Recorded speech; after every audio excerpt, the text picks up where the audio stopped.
Hello students, in this session I will be covering Annamalai University's Master of Business Administration first year subject Managerial Economics. In this session I will be covering Unit 4, that is lesson 13 to lesson 16. Now to lesson 13, Market Structure, Perfect Competition. Now, what do you mean by perfect competition? The term perfect competition is used in wider sense. Perfect competition means all the buyers and sellers in the market are aware of the price of products.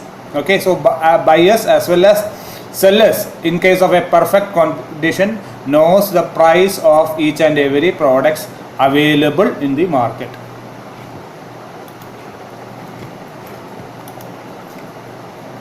Now, the characteristics of products are large number of buyers, perfectly competitive market are large number of buyers and sellers in the market. So there are large number of sellers and buyers for the products. Homogeneous products, that means products are of same nature and feature etc. nature. Free entry or exit, the buyers or sellers can enter the market and exit the market without any restrictions. All the buyers and sellers in the market have perfect knowledge about the market conditions. Perfect mobility of factors of production. So whatever it is produced, it can be brought to the market. Absence of transportation cost. There is not much transportation cost involved because the markets are nearby to the production centers. So that is a feature of perfect competition. Now, equilibrium price. The demand curve normally slopes downwards, showing that more quantity of commodity will be demanded at a lower price. That means when the supply is more, the demand of the products as well as the price will be less. Okay, the price will be less because the supply is more. Okay, effect of time on supply. According to Marshall, time has great influence on the determination of price. The following are the market periods on time. Market period, it's very short period, then short period and a long period. Okay, market period or very short period may be only a day or few days.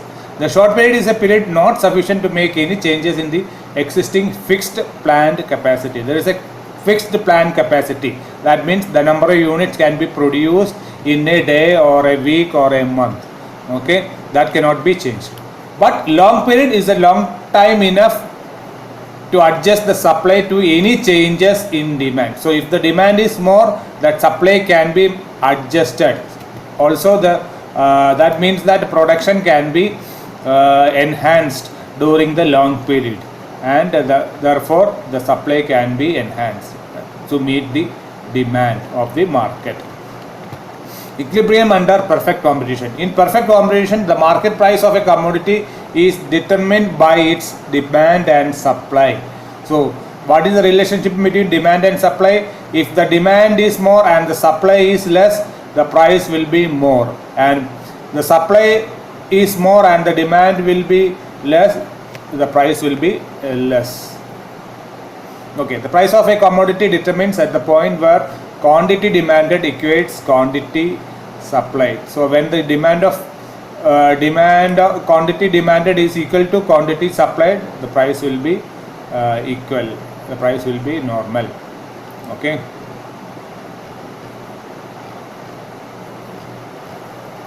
So these are the things covered under lesson 13. Now lesson 14. Monopoly. Monopoly means single selling, only one seller or a producer or manufacturer of a product is available in the market, and he has the sole authority to determine what the price will be or what the price should be.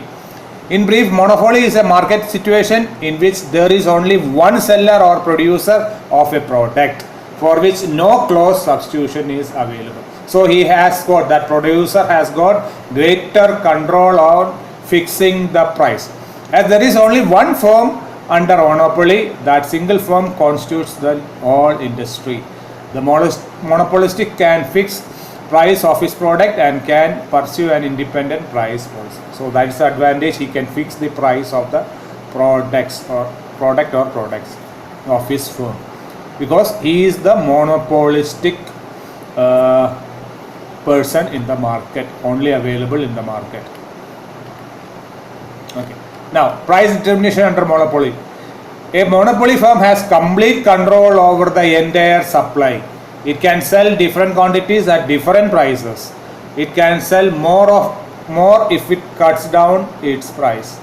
Thus, the monopoly firm faces a downward sloping demand curve of the monopoly firm, and the industry will be the same. Okay. So these are the things covered in lesson 14. Now to lesson 15, monopolistic competition and oligopoly. Okay. What do you mean by oligopoly? Oligopoly is a situation in which there are so few sellers, only few sellers, and each of them is conscious of the results upon the price of supply, in which he individually places upon the market. In case of monopoly, there is only one seller, but in oligopoly there will be few sellers of products in the market, and they know that what are the prices of supply in which they individually places in the marketplace.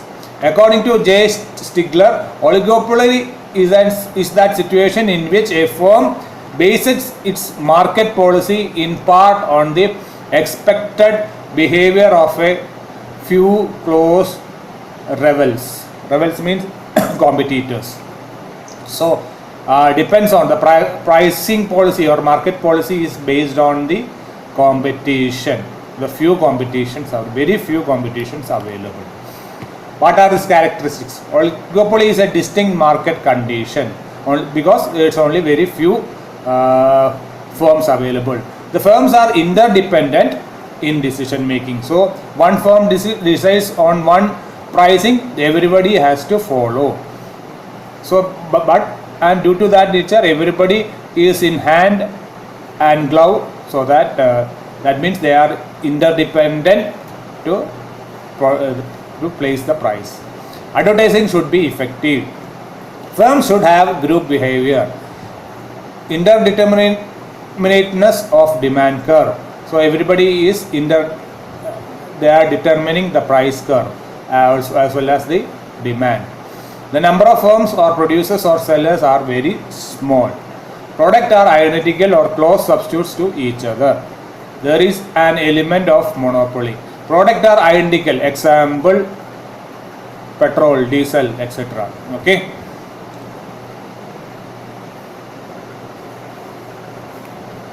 There is an element of monopoly. Petrol pumps, there is some element of monopoly available, okay, in a particular area. Pricing may be in condition of independent pricing under price leadership and price under collusion. Okay, so that's regarding price determination. So everybody is interdependent.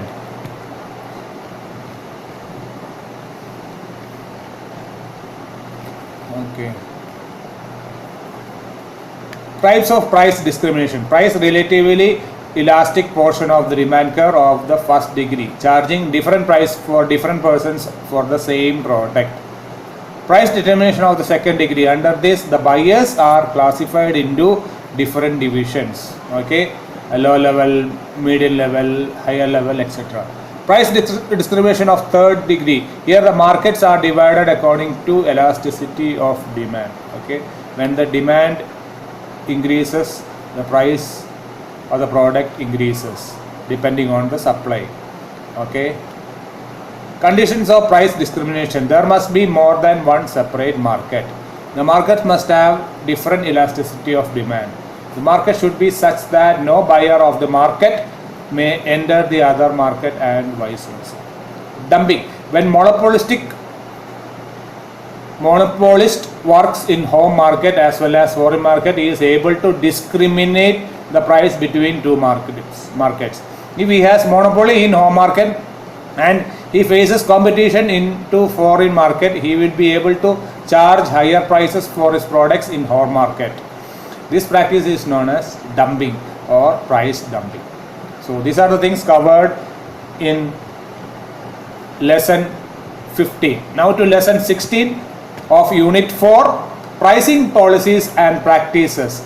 Meaning of price. Price is the money value of the goods and services. So the price is the value set in terms of quantity of money for the products or services given by an organization or a firm. In other words, it is the exchange value of a product or service in terms of money. Okay, the quantity of money. To the seller, price is a source of revenue. To the buyer, price is the sacrifice of purchasing power. Okay. Factors governing prices and pricing decision. Price is a very important. It is very important to both buyer and the seller. In this connection, it may be noted that in economic theory, two parties should be generally emphasized, that is buyers and sellers. Okay. In practice, however, as pointed out by Oxenfeld, certain other parties are also involved in the pricing process. Rival seller, potential rivals, middlemen and government. All these parties have also exercised their influence in price determination. There are internal factors as well as external factors. One is cost, objectives of the business, cost of the product in manufacturing the product or producing the product, organizational factors, marketing mix, product differentiation, product life cycle, characteristics of the products. Also these are all internal factors to an organization which determines the pricing or price. External factors, these factors are beyond the control of the organization, while internal factors are under the control of the organization, but external factors are not. Demand, if the demand for a product is inelastic, it is better to fix a higher price, and if demand is inelastic, lower price may be fixed. Competition, number of competition available in the market cannot be controlled by a firm. Distribution channels, various distribution channels cannot be controlled. General economic conditions cannot be controlled. Government policy cannot be controlled.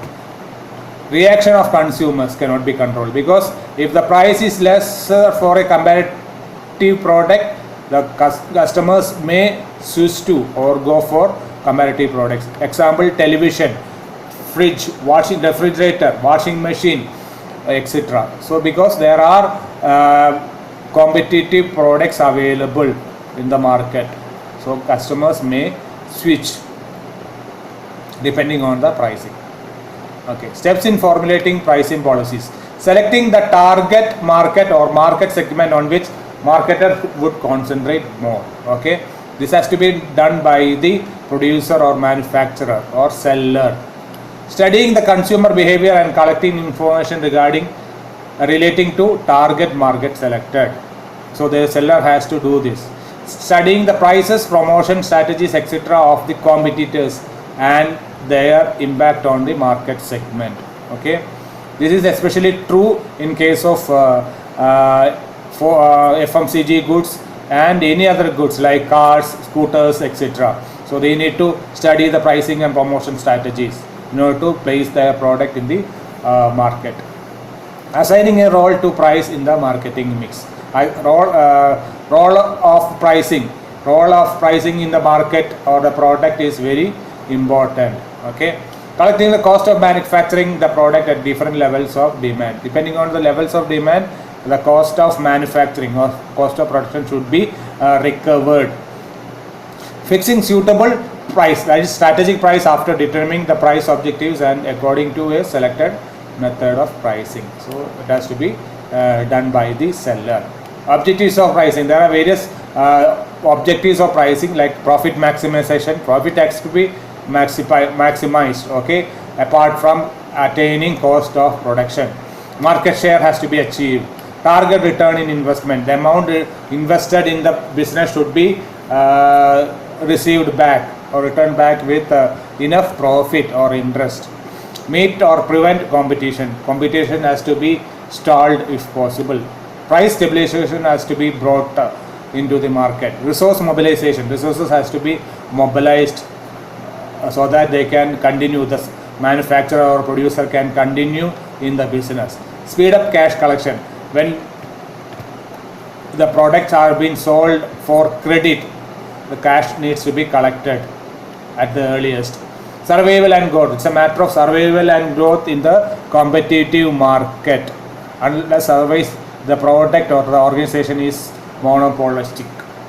Prestige and goodwill. The organization has to improve on the prestige and goodwill of the product and the organization as a whole. Achieving product quality leadership. So there should be some amount of quality initiated or made available as part of the organization's growth. Okay. And there are different types of pricing like cost plus pricing.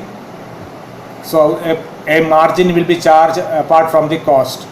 Target pricing, there should be a target pricing to be achieved. Marginal cost pricing, differential pricing that with competitors' products, going rate pricing. Under this method, prices are maintained at par with the average level of prices in the industry. Customary prices, for each and every customer, there will be some amount of pricing, discounts, rebates, etc. will be given. Follow pricing, this is the most popular price policy. Under this, a firm determines the price policy according to the price policies of competitors. So depending on the price of the competitors. Example, soaps and detergents. Depending on the price of the products, price of the competitors' products, the price of one's company's products will be made. Okay. Barometric pricing. This is the method of leadership pricing. In this type of price leadership, there is no leader firm, but one firm among the oligopolistic firms announces a price change first. Okay, this is a case of oligopolistic situation. Okay, there are different types of pricing available: psychological pricing, markup pricing, administrative pricing, other pricing strategies, etc. Psychology pricing. Here, manufacturers fix their prices of a product in the manner that it may create an impression in the mind of consumers that the prices are low. Example, prices of Bata shoe is a very good example. Markup pricing. This method of pricing is followed by wholesalers and retailers. When the goods are received, the retailers add a certain percentage of the wholesaler's price. Administrative pricing. Here the pricing is done on the basis of managerial decisions and not on the basis of cost, demand, competition, etc. Geographical pricing, base point pricing, zone pricing, dual pricing, product line pricing, etc. are some other pricing strategies. Okay. So these are the things covered under lesson 13 to 16, unit 4 of managerial economics, MBA first year. Thank you very much. Happy learning.